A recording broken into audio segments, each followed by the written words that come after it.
Hi friends, ఈరోజు నేను మీకోసం ఒక డిఫరెంట్ స్టోరీని ఎక్స్ప్లెయిన్ చేయబోతున్నాను. ఈరోజు మీరు ఒక వింత ప్రపంచంలోకి వెళ్ళబోతున్నారు. ఇది ఫ్యూచరిస్టిక్ మూవీ. ఇక్కడ సింగిల్గా ఉండటం అనేది ఒక నేరం. ఒకవేళ ఎవరైనా సింగిల్గా ఉంటే వాళ్ళకి పార్ట్నర్ని వెతుక్కోవడానికి కేవలం 45 రోజులు మాత్రమే గడువిస్తారు. ఒకవేళ ఆ గడువులోపు పార్ట్నర్ని వెతుక్కోలేకపోతే వాళ్ళు కోరుకున్న జంతువుగా మార్చేస్తారు. వినడానికి చాలా వింతగా ఉంది కదా. ఈ వింత ప్రపంచంలోకి వెళ్ళి ఇంకా ఏం జరిగిందో తెలుసుకుందాం. అయితే మూవీ స్టార్ట్ చేయడానికి ముందు వీడియోని లైక్ చేయండి. ఎవరైతే ఇప్పటి వరకు మన ఛానల్ని సబ్స్క్రైబ్ చేసుకోలేదో వాళ్ళు వెంటనే ఛానల్ని సబ్స్క్రైబ్ చేసుకుని పక్కనే ఉన్న బెల్ ఐకాన్ ప్రెస్ చేస్తే నేను చేసే వీడియో నోటిఫికేషన్ మీ వరకు వస్తుంది.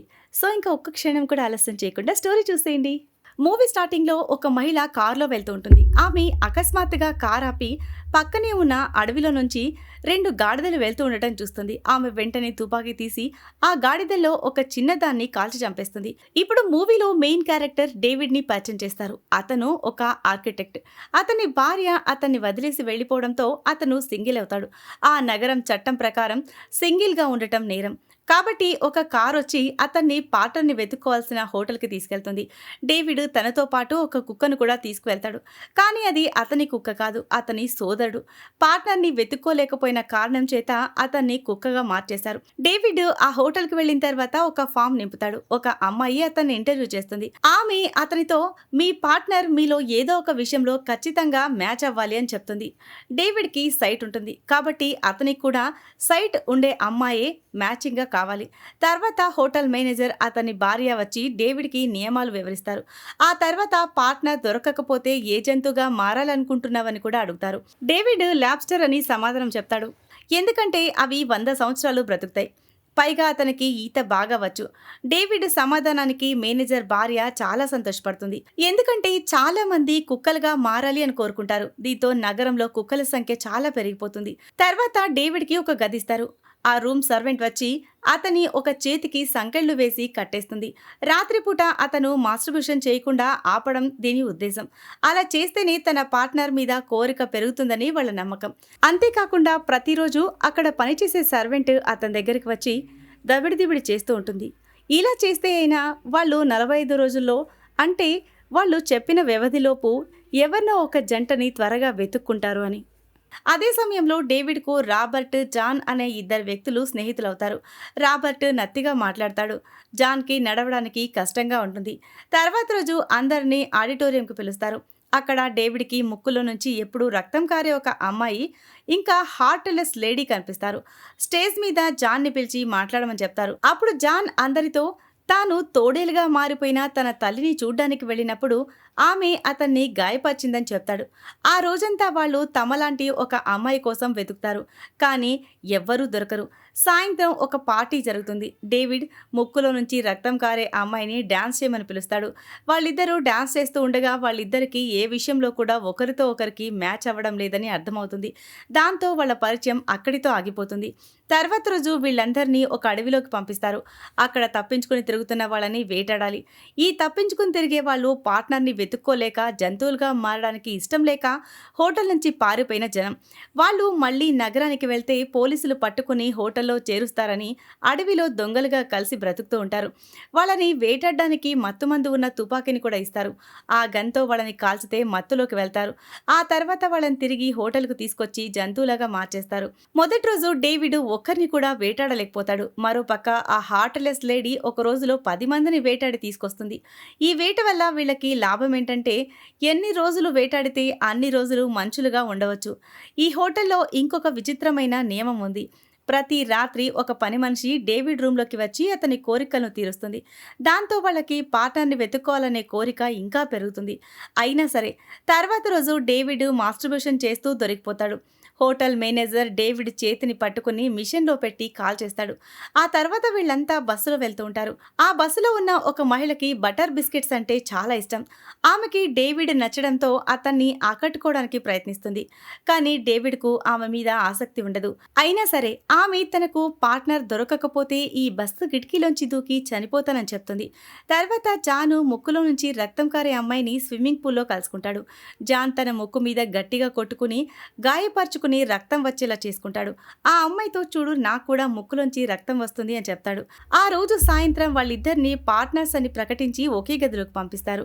ఇంకోవైపు బస్ నుండి దూకిన ఆ మహిళ బాధతో అరుస్తూ ఉంటుంది.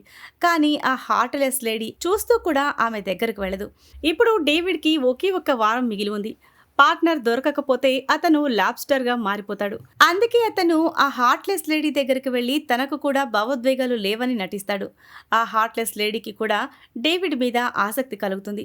ఒకరోజు ఇద్దరూ బాత్ టబ్‌లో ఉండగా డేవిడ్‌ని పరీక్షించడానికి ఆమె చనిపోయినట్లు నటిస్తుంది. కానీ డేవిడ్‌కి ఏమీ పట్టనట్లు వ్యవహరిస్తాడు. ఆ తర్వాత ఇద్దరూ పార్ట్నర్స్‌గా మారి ఒకే గదిలోకి వెళ్తారు. అయినా సరే ఆ హార్ట్‌లెస్ లేడీకి డేవిడ్ మీద నమ్మకం ఉండదు. అతన్ని మళ్లీ పరీక్షించడానికి డేవిడ్ సోదరుడైన కుక్కను విచక్షణ లేకుండా కొట్టి చంపేస్తుంది. డేవిడ్ తన చనిపోయిన సోదరుని చూసి కూడా ఏమీ పట్టనట్లుంటాడు. కానీ బాత్రూంలోకి వెళ్లి తన సోదరుడు చనిపోయినందుకు చాలా బాధపడతాడు. అతను ఏడవడం ఆ హార్ట్‌లెస్ లేడీ చూసేస్తుంది. ఆమె వెంటనే ఈ విషయం మేనేజర్కి చెప్పడానికి వెళ్తుంది. అప్పుడు డేవిడ్ మత్తు ఉండే గన్తో ఆమెని కాల్ చేస్తాడు. డేవిడ్కు ఆమె మీద చాలా కోపం వస్తుంది. ఆమెని చంపేద్దామని అనుకుంటాడు. అక్కడే ఉన్న సర్వెంట్ ఇదంతా చూస్తుంది. అయితే ఆమె ఈ విషయం ఎవరికీ చెప్పను అంటుంది. డేవిడ్‌కి సహాయం చేస్తానని హామీ ఇస్తుంది. అప్పుడు ఆ సర్వెంట్ సహాయంతో వాళ్ళు ఆ హార్ట్‌లెస్ లేడీని జంతువుగా మార్చే గదిలోకి తీసుకువెళ్తారు. అక్కడ ఆమె జంతువుగా మారిపోతుంది. ఆ తర్వాత డేవిడ్ హోటల్ నుండి పారిపోయి అడవిలో తప్పించుకుని తిరిగే వాళ్ళ ముఠాలో చేరతాడు. మొదట్లో వాళ్ళు చాలా మంచి వాళ్ళని అనుకుంటాడు. కానీ వాళ్ళ ముఠా నాయకురాలు చాలా క్రూరమైన మనిషిని తెలుసుకుంటాడు. ఆ ముఠాలో ఎవ్వరూ ప్రేమలో పడ్డానికి లేదా ఫ్లర్ట్ చేయడానికి అనుమతి ఉండదు. ఒకవేళ ఎవరైనా అలా చేస్తే వాళ్ళని చాలా కఠినంగా శిక్షిస్తారు. ఒక జంట ఫ్లర్ట్ చేయడం చూసి ఆ ముఠా నాయకురాలు వాళ్ళ పెదాలను కోసేస్తుంది. అదే గ్యాంగ్లో డేవిడ్కి చాలా అందమైన ఒక అమ్మాయి కనిపిస్తుంది. ఆమెకు కూడా కొంచెం సైట్ ఉంటుంది. డేవిడ్ని చూడగానే ఆమె అతన్ని ప్రేమిస్తుంది. కానీ వాళ్ళ ముఠా నియమాలు చాలా కఠినంగా ఉన్నాయి కాబట్టి ఇద్దరు స్నేహితులుగా మాత్రమే ఉంటారు. ఆ రోజు సాయంత్రం హోటల్ వాళ్ళు అడవిలో ఉన్న వాళ్ళ మీద దాడి చేస్తారు. డేవిడ్ రాబర్ట్ ఎదురుగా వస్తాడు. రాబర్ట్ డేవిడ్ని కాల్చబోతూ ఉండగా డేవిడ్ తమ స్నేహం గురించి గుర్తు చేస్తాడు. కానీ రాబర్ట్కి ఇంకా 2 రోజులే గడువుంటుంది. అందుకే అతను తప్పించుకుని తిరిగే వాళ్ళని వేటాడాలి. అప్పుడే డేవిడ్ని ప్రేమించిన ఆ అమ్మాయి రాబర్ట్ మీద దాడి చేసి అతన్ని మత్తులో పడేలా చేసి డేవిడ్ని కాపాడుతుంది. ఇదిలా ఉంటే ఆ హోటల్లో పనిచేసే సర్వెంట్ ఈ ముఠా నాయకురాల్ని కలవడానికి వస్తుంది. దీన్ని బట్టి ఆ సర్వెంట్ ఈ ముఠాతో కలిసిపోయిందని అర్థమవుతుంది. ఆమెకు తన భర్తతో ఉండటం ఇష్టం లేదు. కానీ ఆ హోటల్ నియమాల ప్రకారం అతన్ని వదిలేయడానికి వీల్లేదు. అందుకే ఆమె ఆ హోటల్ మీద ద్వేషంతో ముఠాతో కలుస్తుంది. ఎప్పుడు దాడి చేయబోతున్నారనే విషయాలను ముందుగానే ఆమె ముఠా నాయకురాలకి చెప్తుంది. తప్పించుకు తిరిగే వాళ్ళ ముఠాలో ఇంకొక నియమం ఉంటుంది. ప్రతి వారం ఒక జంట నగరానికి వెళ్లి ఆహారం తీసుకొస్తారు. ఈసారి డేవిడ్ ఆ అందమైన అమ్మాయి వంతు వస్తుంది.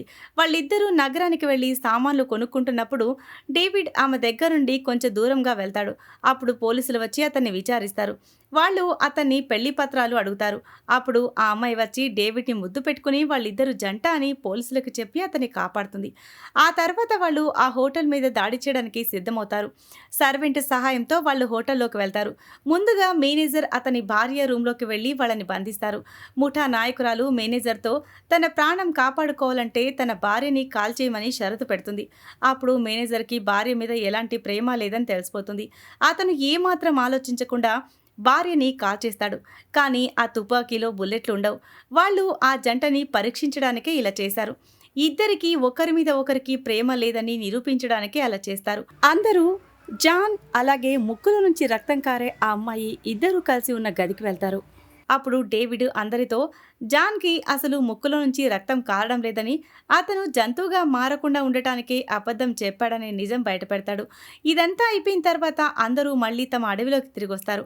డేవిడ్ ఆ అందమైన అమ్మాయి ఒకరి మీద ఒకరు ప్రేమను వ్యక్తపరుచుకుంటారు. కొత్త జీవితం మొదలు పెట్టడానికి అక్కడి నుండి పారిపోవాలి అనుకుంటారు. ఆ అమ్మాయి ఈ విషయాలన్నీ తన డైరీలో రాసుకుంటుంది. కానీ ఆ డైరీ పొరపాటున వాళ్ళ ముఠా నాయకురాల చేతికి దొరికిపోతుంది. ఆమె ఆ డైరీ మొత్తం చదివినా ఏమీ అనదు. కొన్ని రోజుల తర్వాత ఆ అమ్మాయిని చూపు బాగు చేయడానికని నగరానికి తీసుకెళ్తానని చెప్తుంది. కానీ అక్కడ ఆ అమ్మాయిని పూర్తిగా గుడ్డిదాన్ని చేసేస్తుంది. ఆ అమ్మాయి గుడ్డిదైతే డేవిడ్ ప్రేమించడని, తన ముఠాలో నియమాలు మారవని నాయకురాలు భావిస్తుంది. కొన్నాళ్లకి ఆ అమ్మాయికి తన కళ్ళు పోయాయని తెలుస్తుంది. నాయకురాల్ని చంపడానికి ప్రయత్నిస్తుంది. కానీ మధ్యలో సర్వెంట్ అడ్డు రావడంతో కత్తి ఆమె పొట్టలోకి దిగుతుంది. సర్వెంట్ చనిపోతుంది. అయినా సరే ఆ నాయకురాలు ఏమీ మాట్లాడకుండా ఆ అమ్మాయిని డేవిడ్ దగ్గరికి పంపిస్తుంది. మొదట ఆ అమ్మాయి ఈ విషయం డేవిడ్కి చెప్పదు. కానీ తర్వాత చెప్పక తప్పదు. డేవిడ్ ఆమె గుడ్డిదైనా సరే ఆమెకు అండగా ఉండాలని నిర్ణయించుకుంటాడు. ఆమెకు వాసన వినికిడి శక్తి పెంచడానికి సహాయం చేస్తాడు. ఇద్దరూ కలిసి ముఠా నాయకురాల్ని చంపాలని అనుకుంటారు. ఆమెని ఒకరోజు మత్తులో పడేసి ఒక గుంతలో పడేస్తారు. అప్పుడు కొన్ని అడవి కుక్కలు వచ్చి ఆమెని బతికుండగానే పీక్కు తిని చంపేస్తాయి. తర్వాత డేవిడ్ ఆ అమ్మాయి వేషం మార్చుకుని నగరానికి వెళ్తారు. కానీ ఇక్కడ కూడా వాళ్ళు కలిసి ఉండడం కుదరదు. ఎందుకంటే ప్రభుత్వం చట్టం ప్రకారం ఒక అమ్మాయి గుడ్డిదైతే ఆమెతో ఉన్న పార్ట్నర్ కూడా గుడ్డివాడవ్వాలి. అప్పుడే వాళ్ళు కలిసి ఉండటానికి వీలుంటుంది. డేవిడ్ ఒక వెయిటర్ దగ్గర ఒక కత్తి తీసుకుని వాష్రూంలోకి వెళ్ళి తన కళ్ళను పొడుచుకుని తన చూపు పోగొట్టుకోవాలి అనుకుంటాడు. ఈ సస్పెన్స్ సీన్తోనే ఈ మూవీ ఎండ్ అవుతుంది. సో ఇది ఫ్రెండ్స్ ఇవాల్టి స్టోరీ. ఈ స్టోరీ కనుక మీకు నచ్చినట్లయితే మరికొన్ని ఇంట్రెస్టింగ్ స్టోరీస్ కోసం ఛానల్ని సబ్స్క్రైబ్ చేయండి. Thanks for watching.